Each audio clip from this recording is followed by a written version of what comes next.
Premier choc qu'on va étudier ensemble cette semaine, Alain. Les San Francisco 49ers à 6 victoires et 0 défaites contre les Carolina Panthers à 4 victoires et 2 défaites. Alors au début, on aurait bien voulu avoir le match entre les Packers et les Chiefs, mais bon, sans Patrick Mahomes, c'est moins intéressant. Du coup, on a choisi ce match-là. C'est vrai que c'est une opposition un peu de style, je ne sais pas, mais c'est une opposition entre deux équipes qui sont assez solides en NFC. On va reparler en détail, mais notamment les 49ers qui sont aujourd'hui invaincus. Est-ce qu'on peut très simplement, déjà, dans un premier temps, résumer en disant que pour les 49ers, il faut tenir McCaffrey et pour les Panthers, il faut mettre McCaffrey dans les bonnes conditions? Oui, alors oui, ça fait partie des points principaux.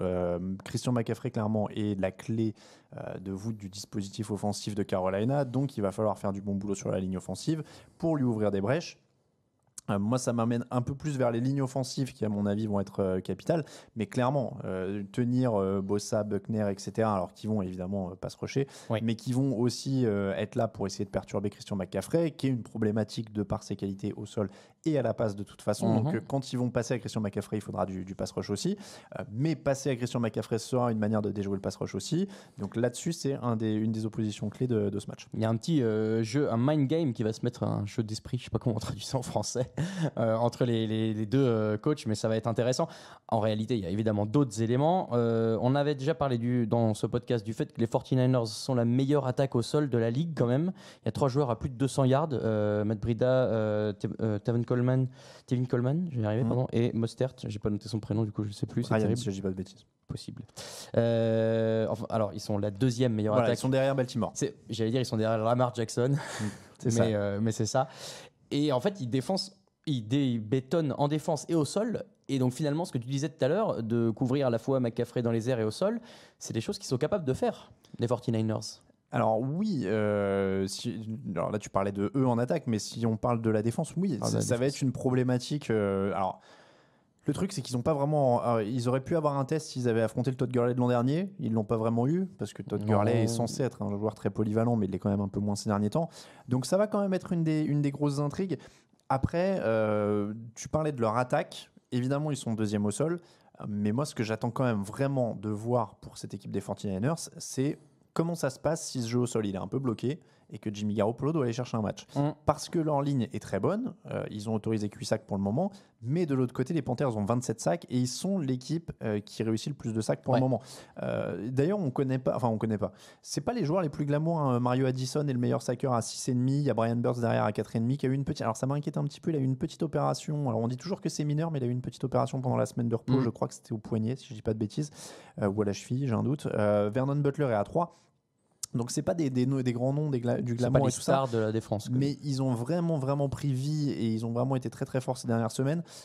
Donc si jamais ils arrivent à stopper un peu ce jeu au sol, ce qui sera problématique, ils autorisent à peu près 120 yards par match, hein, les Panthers au sol, mais s'ils arrivent à mettre un petit peu le bouchon là-dessus et qu'ils font jouer Jimmy Garoppolo, ben là ça peut être intéressant parce que Jimmy Garoppolo est pas statistiquement en tout cas éclatant depuis le début de l'année. Il a 7 touchdowns pour 6 interceptions et 90,8 d'éval.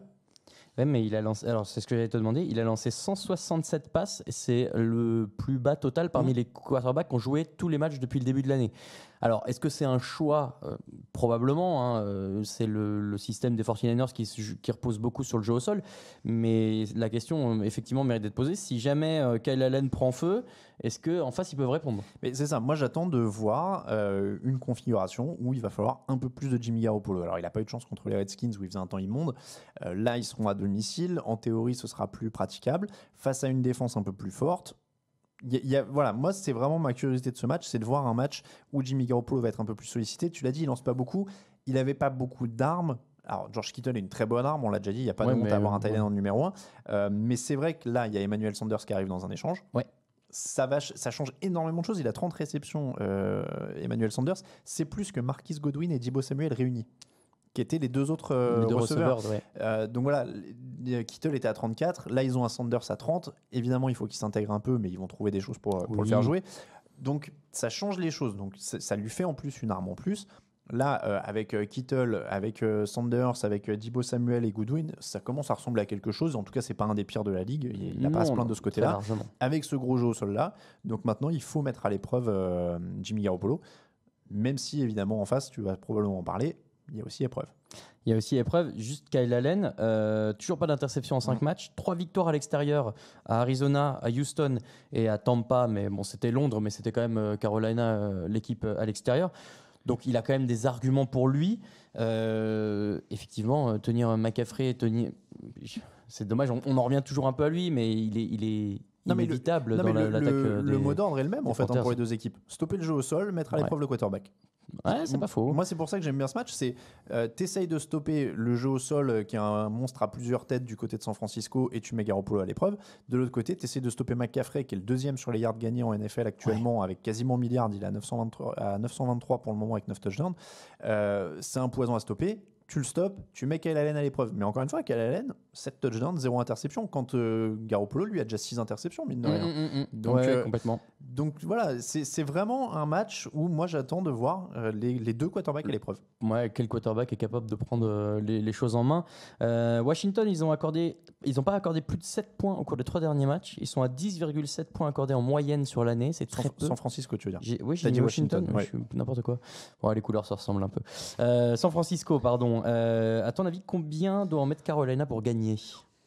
C'est dur. Ouais, c'est une bonne question. Et en fait, moi, j'ai l'impression que ça va marcher comme ça. C'est-à-dire que si Carolina arrive à dépasser une espèce de stade auquel les 49ers essayent de les contenir, à ce moment-là, le match peut être gagné pour eux. Je pense qu'à partir de 24, donc 3 touchdowns, quoi. À 24, tu as une bonne chance.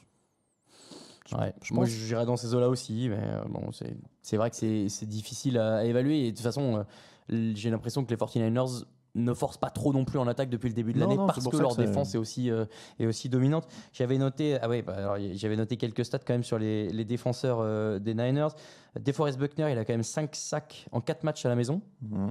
Et en fait, non, j'ai noté que ça. Non, mais Buckner, Bossa, il marche Dee Ford aussi, Con Alexander, t'as Sherman derrière qui fait un peu chef d'orchestre. Il y a énormément de monde à battre en fait, et c'est peut-être ça aussi le problème pour les Panthers, c'est que j'ai l'impression qu'il y a, même si McCaffrey est bon au sol, même si McCaffrey est bon dans les airs, même si Kyle Allen arrive à faire des choses à la passe, il y aura forcément un défenseur en face qui va leur faire du mal. Ouais, mais pas. Moi, je vais jouer les Panthers, hein, mais. Ah, tu joues les Panthers? Ouais, je suis comme ça. Mais moi, je pense qu'ils peuvent les accrocher. Je joue les 49ers, mais en effet, pour moi, ça peut être un match accroché. On rappelle Eric Reid qui joue aux Panthers et qui a bien envie de petite vengeance contre les 49ers qui l'ont pas re-signé après le genou au sol. Ouais. Donc, il y a des arguments. Évidemment, qualitativement, il y a plus de matos dans la défense des 49ers, tu vois, lapsus. Mais voilà, encore, comme je l'ai dit, c'est pas forcément des grosses stars, mais il y a du matos aussi à Carolina. Il y a Luke Kuechly. Tu sais que Luke Kuechly, il a 17 interceptions en carrière. C'est le meilleur total pour un linebacker encore en activité. 2 passes défendues la semaine dernière. Gerald McCoy qui a 2,5 sacs la semaine dernière, il y a 2 semaines à Londres. Tu disais il y a du matos sur les 49ers sur toutes les lignes. Si tu prends Addison, j'ai le nom que je cherche m'échappe, Burns sur le premier rideau, derrière il y a Kuechly, derrière il y a Reid. C'est un peu moins glamour sur les postes de corner, mais ils sont pas ridicules. Et s'ils le poussent à la faute, moi ça m'étonnerait pas que les Panthers le gagnent. Je joue les 49ers.